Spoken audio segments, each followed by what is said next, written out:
My name is Emma. I'm 31 years old.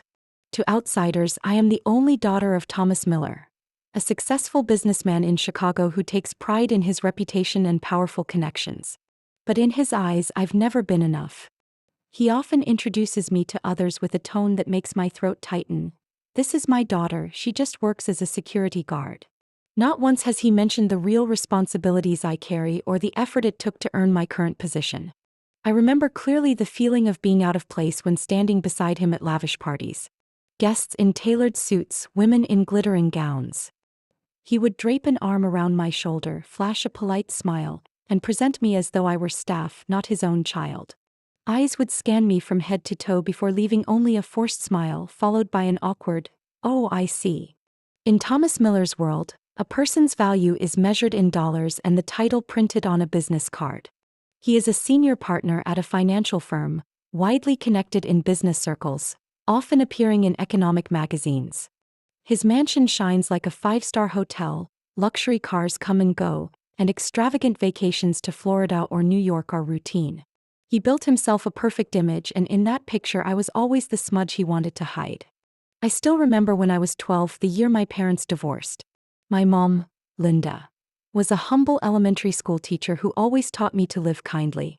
She chose peace instead of endless meetings and dinners with her husband's clients.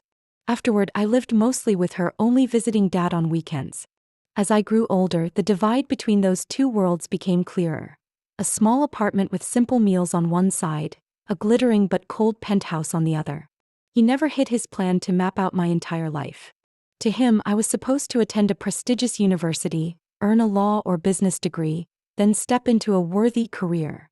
That meant sitting in an office like his. But I chose differently.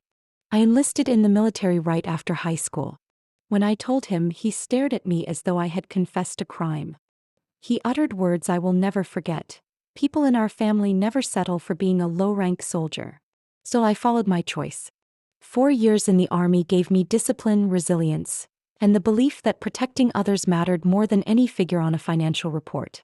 After being honorably discharged, I used the GI Bill to earn a degree in criminal justice, then began working in private security. I wasn't just a guard at a door. I was responsible for assessing risks and ensuring safety at major events. Yet none of these achievements were ever recognized by my father. In his eyes, I remained the daughter who's a security guard. Once, at his 60th birthday party, surrounded by dozens of well-known executives, he pointed at me and said, "My kid here, she's doing fine, works security somewhere." The whole room chuckled softly as if it were a joke. I sat frozen, gripping my glass of water so tightly it almost shattered. The glances I received carried no respect, only pity mixed with disdain. Many times I wanted to walk away to cut the tie completely. But deep inside, a small part of me still longed for his acknowledgement, for just one sentence that I was not a disappointment. That desire kept dragging me into rooms where he would turn me into a punchline, and it became the deepest wound I carried through my adult years.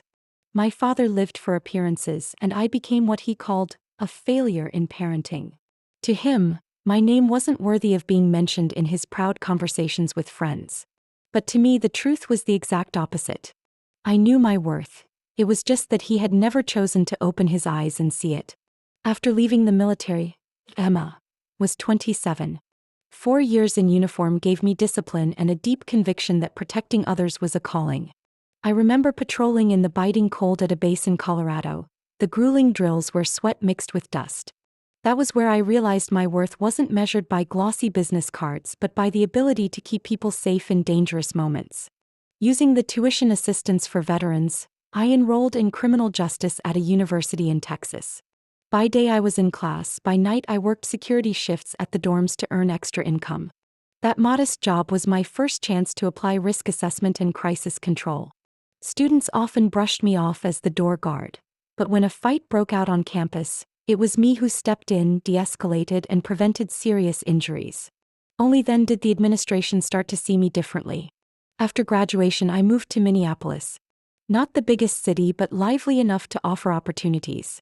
I applied to North Shield Protection, a private firm specializing in event security and VIP protection. On interview day, I walked into a spotless room where the manager, Jacob Harris, looked me up and down before asking, What makes you any different from the hundreds of other applicants? I answered firmly, combat experience. I didn't just study theory. I've faced real situations where one wrong move could cost lives. Maybe it was the calm in my voice, but he nodded. I got the job. At first, I was assigned to smaller events, trade fairs, concerts by local artists. But I treated each task seriously. I memorized exits, anticipated risks from tiny details. Step by step, I earned bigger assignments. 2 years later, I became the youngest team leader in the company. Once, I was in charge of security for a major tech product launch. Over 1,000 guests packed the venue. When a guest collapsed from cardiac arrest, panic erupted. In seconds, I directed staff to clear space while performing CPR until paramedics arrived. The media called me a silent rescuer. But when I texted my father, his only reply was, "Yeah, that's what guards do." Those words cut deeper than I expected. Still, the work pressed on. North Shield later secured the International Medical Conference in Houston, attended by hundreds of doctors and politicians. I was assigned as head of security for a foreign delegation. For 3 days, I barely slept, patrolling floors, checking food, monitoring every entrance.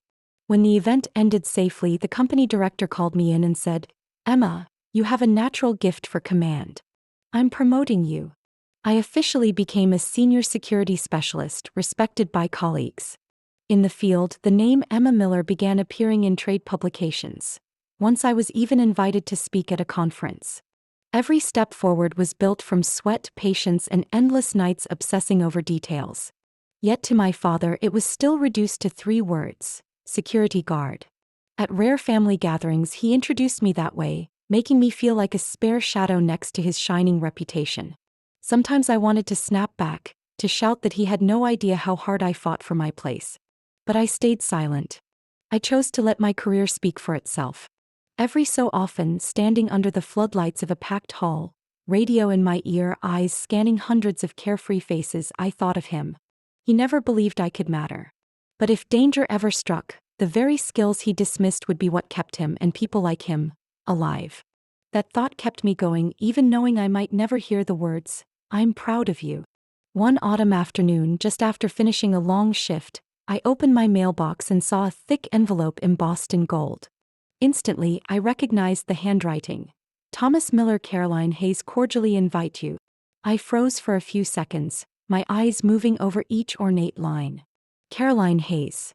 That name wasn't unfamiliar. She was a wealthy widow from a Dallas real estate family, well known in high society. I'd heard rumors that my father had been seeing her for nearly a year, but I never thought things would move this quickly. Holding the invitation, I suddenly felt my small apartment shrink around me, air turning stifling. Memories rushed back.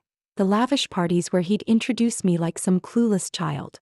Every single time he'd smile politely and dismiss me with, "This is Emma, my daughter. She's a security guard." Humiliation wrapped in fake civility. I set the invitation down, tempted to rip it to shreds and toss it in the trash. Yet I sank into a chair, staring at the golden letters. Deep inside, I knew I couldn't just turn away. Was it because I wanted to see if he had changed? Or did I want to prove to those people that Thomas Miller's security guard daughter was far from ordinary? That night I called my mom. She listened, then spoke slowly. "Emma, you don't have to prove anything to anyone. But if you go with your head held high. Don't let them think you're small." I bit my lip, gripping the phone tightly. Mom never said much, but her words always anchored me. The next day I told my best friend, Rachel, a colleague at Northshield. She chuckled. "If it were me, I'd go. But I'd wear the most stunning dress, the sharpest heels, and show them no one has the right to belittle me." I couldn't help but laugh too, though my chest still felt heavy. In the days that followed, I threw myself into preparation. After work, Rachel and I combed through stores across Minneapolis. Finally, I found it, a long moss green gown, elegant yet strong. I wanted to walk into that wedding not as the failure in my father's eyes, but as the woman I had become, someone who stood on her own. The wedding took place at a luxury resort on Lake Michigan. When the car dropped me off, the sight stole my breath.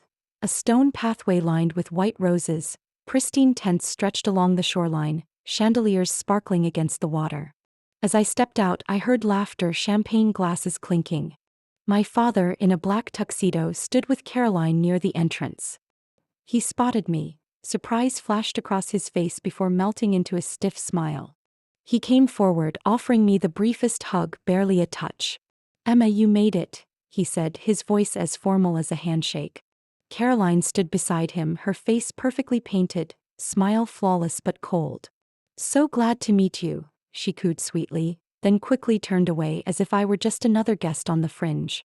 Following the staff's direction, I entered the hall. Most guests were my father's business associates.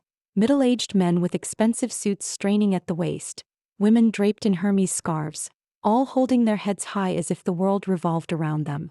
I felt their glances sizing me up, whispers sharp enough to sting. That night, the rehearsal dinner took place in a dining room overlooking the lake. Round tables dressed in white linen, purple orchids in crystal vases at the center. I sat near the back, far from the main table where my father and Caroline basked among their circle. I was sipping my wine when he walked over with a couple in tow. "This is my daughter Emma," he said in that all-too-familiar tone. "She works security." The word security landed like a blunt strike. Bare, curt, final. The woman gave a polite nod, forcing a smile. "Oh, how interesting." Her husband added, "I heard you were in the military?" I nodded briefly. "For years." But before the conversation could continue, my father had already turned away, guiding them toward Caroline, adding, "Let me introduce you to the bride. She's the real star today." I sat frozen, wine trembling in my hand. Once again he had reduced me to a shadow. I texted Rachel, exactly as I expected. Nothing has changed. Yet amid the laughter and condescending stares, an uneasy feeling crept over me. Not from their judgment, something else. A professional instinct built from years on the job. Something about the catering staff weaving between tables felt wrong. The atmosphere in that dining room was suffocating. Glasses clinked, laughter erupted from the head table, but where I sat felt like a forgotten corner in the dark. My father, Thomas Miller, moved among the tables like a king addressing his court, Caroline glued to his side, her smile as rigid as a mask. Every time he pulled someone closer, I knew exactly what was coming. "This is Emma, my daughter," he would announce, always the same, "she's a security guard." The words dropped on the table like a heavy stone, bare, clipped, without a shred of context. Not once did he mention my military service, my degree, or the fact that I led a security team at a respected firm. The woman in the red dress across from me blinked and forced a polite smile. "Oh, how interesting." Her voice was tight, her eyes already drifting away, eager to end the awkwardness. The man beside her sipped his wine, gave a stiff nod. "Well, it's still important work." But before the conversation could continue, my father turned, ushering them toward Caroline. "Let me introduce you to the bride. She's the star today." The script repeated all night. Each time he presented me, my chest tightened. I sat with my back straight, lips pressed into a thin smile, forcing my voice not to shake. But deep inside, anger burned like fire. Worse were the whispers, too careless to be hidden. "His daughter's a guard?" a woman murmured. "Strange. With Thomas's status, she should have been a lawyer or a doctor." A man replied, "Heard she was military once. Guess she's not cut out for intellectual work." Soft chuckles followed, stabbing like needles into my skin. I wanted to storm out. To smash my glass down and shout that they knew nothing about me. Nothing about the long nights I commanded teams against threats. Nothing about the lives I had protected. Instead, I bit my lip so hard I tasted blood. When the main course arrived, I excused myself to the restroom. Staring into the mirror, I saw my reflection in the moss-green dress I'd chosen so carefully. I had imagined strength, confidence. But the face staring back was pale, eyes rimmed with red. I pulled out my phone and typed to Rachel, "Mistake. I shouldn't have come. He's making me a joke." Seconds later, my phone buzzed. Rachel's reply, "Emma, listen. What you do matters. Don't let his definition erase your real worth. You know exactly who you are." I inhaled deeply, slid the phone back into my purse. Her words steadied me, holding me up where my resolve threatened to collapse. Back at the dining room, I sat near a stranger, the event photographer. He leaned closer and whispered, "Tense crowd tonight. I heard how your father introduced you." I glanced up, startled. He went on, You know, I've worked countless events and I'd say your line of work is more respectable than theirs. At least you keep people safe. His words were simple, but they landed warm, almost enough to make me cry. As the night dragged on, I grew weary. My wine had gone flat, my smile cracked like thin ice. I decided I would leave in the morning, escape this glittering charade and return it to those still drunk on illusion. But then my eyes caught something that froze the blood in my hands. A small cluster of catering staff huddled in a corner, exchanging loaded glances. One man's uniform hung awkwardly loose, sleeves bunched and sloppy. Another moved as if scanning positions rather than serving trays. My fingers curled into a fist beneath the table, masking the sudden chill that spread through me. Something was wrong. The dinner ended late and I returned to my room exhausted and humiliated. But all night, the image of those catering staff with their shifty eyes haunted me. Years in the field sharpened my instincts and they screamed without pause. Something was wrong. The next morning, when the wedding took place on the shore of Lake Michigan, the setting was dazzling. Guests flaunted luxury attire, diamonds glinting on wrists in the sunlight, necklaces sparkling with gemstones.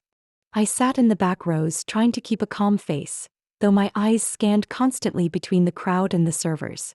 One man passed by with a tray of champagne, his movements clumsy, like he'd never done this work before.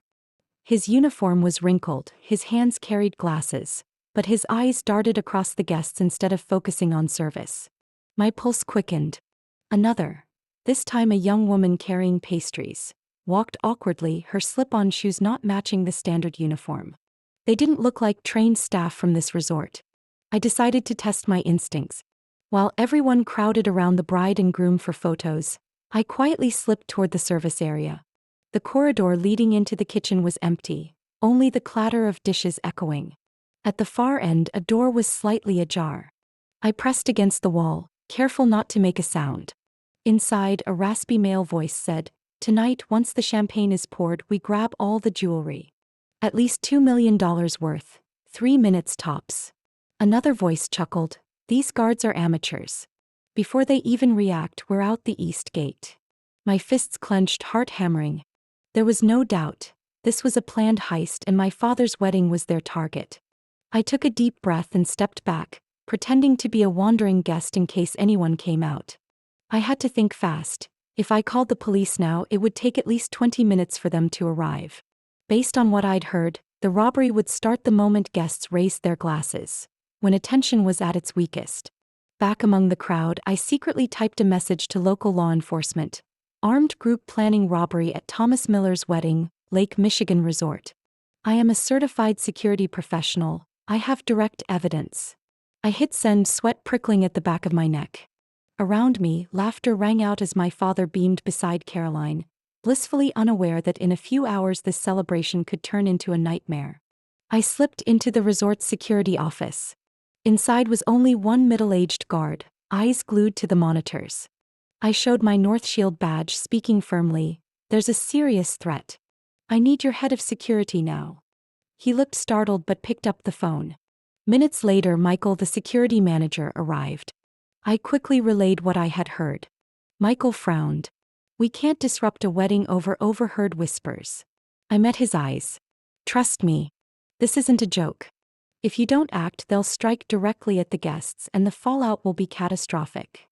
He hesitated, then nodded, ordering more guards to spread out and tighten control at the gates. But I knew it still wasn't enough. These thieves would be armed and regular guards couldn't handle that. I returned as the ceremony began. Music swelled, Caroline glided forward in her white gown, my father's gaze fixed on her, glowing with joy. Everything looked perfect, except for the knot of tension pulling tighter inside me. I spotted the clumsy server edging toward the gift table, his eyes flashing at the jewelry boxes. Another hovered near the bar, fingers brushing the inside of his jacket where a weapon could be hidden. I quickly texted Michael, "They're in position. Be ready." Outwardly, the celebration looked serene, but in my mind the worst-case scenarios played like a reel. I drew in a steady breath, telling myself, if they move, I won't stay still. No matter how little my father values me, I won't let his wedding end in blood. At that moment, the room echoed with laughter and blessings. But inside me there was only razor-sharp vigilance. The music had just ended, guests raising their glasses in a toast, when the lights flickered out for a beat before snapping back on. That stutter in brightness made my chest tighten, and right on cue I heard the sharp click of metal. One of the waiters pulled a gun from under his jacket. "Don't move," he roared, and a deafening shot rang out. The bullet blasted into the ceiling, acrid smoke filling the room. Screams erupted, glass shattered against the floor, panic spreading like wildfire. In those few chaotic seconds I counted at least 5 armed men. They spread out fast. One moved toward the gift table, 2 covered the bar area, and the gunman stood his ground in the center. Guests were corralled into clusters, hands over their heads, too terrified to resist. At the front, my father and Caroline sat frozen, faces drained of color. A thief shoved his weapon against Caroline's throat, snarling, "Jewelry, rings, watches, everything. Now."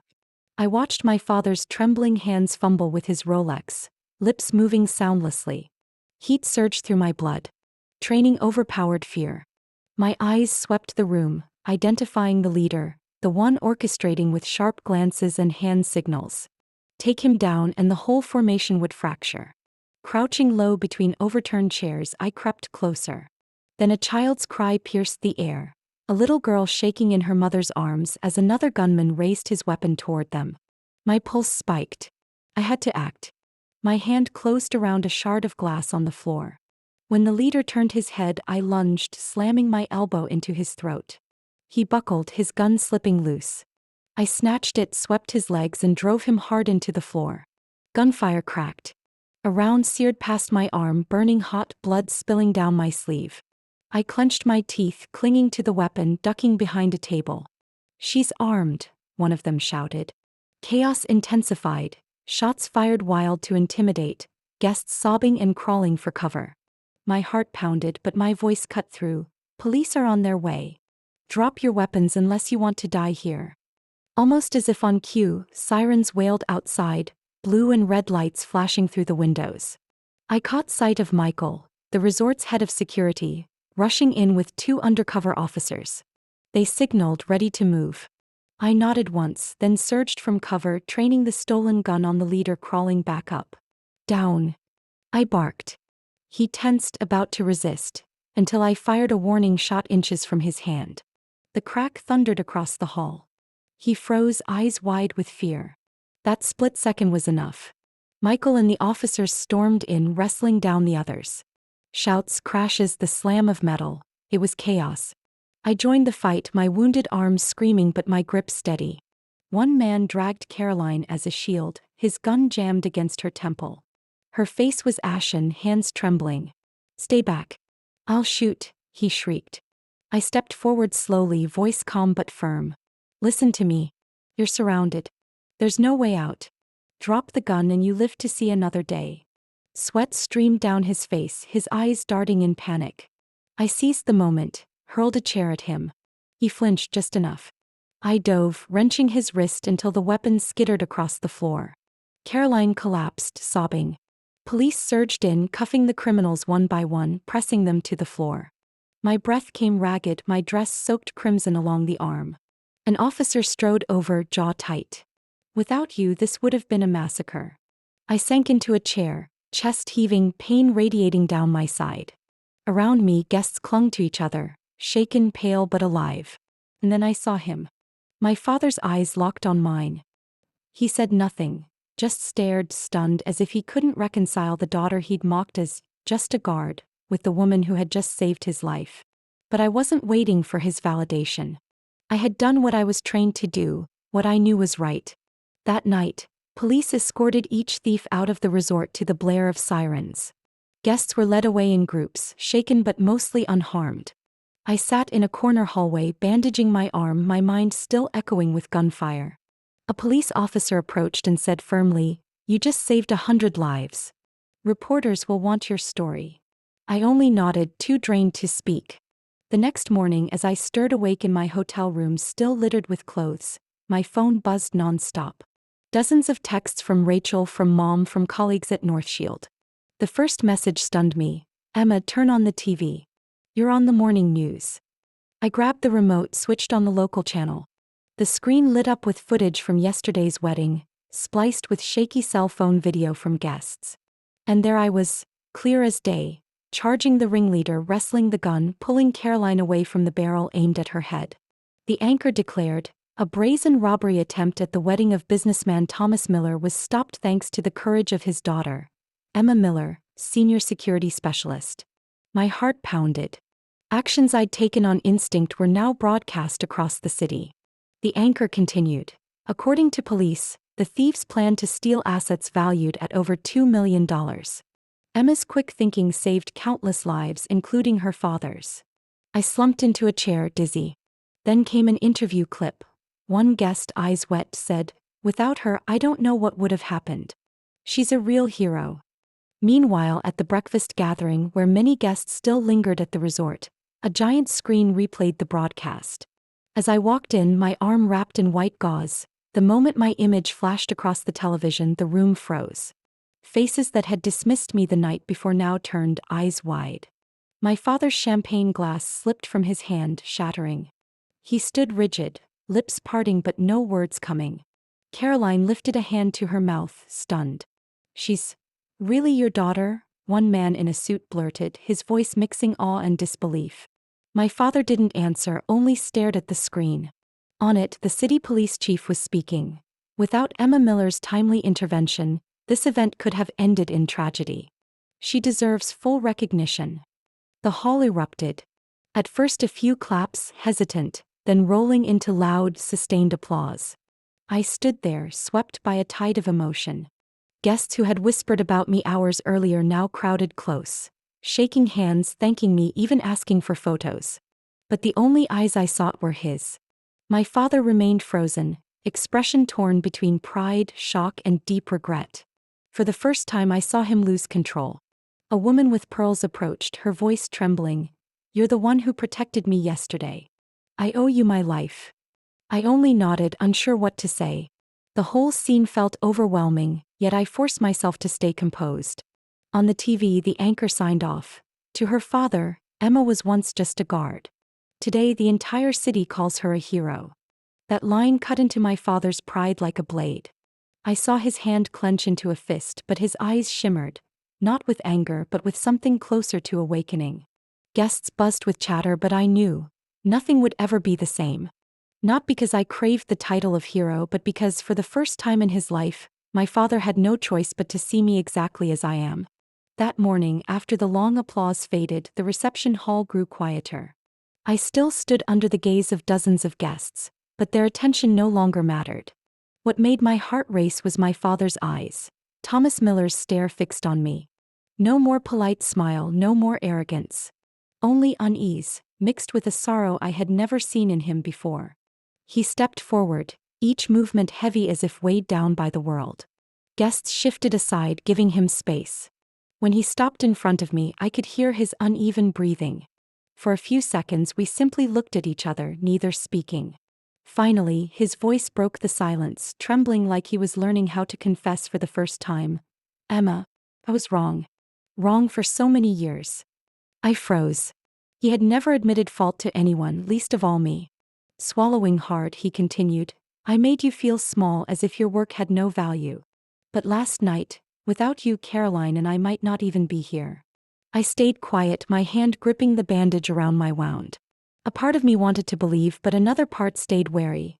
I knew too well how easily he lived in polished words. "You don't have to forgive me right away," he said, his voice lower now. "But I want you to know today in front of everyone, I'm proud of you." I exhaled, locking eyes with him. "Dad, I don't need fleeting pride.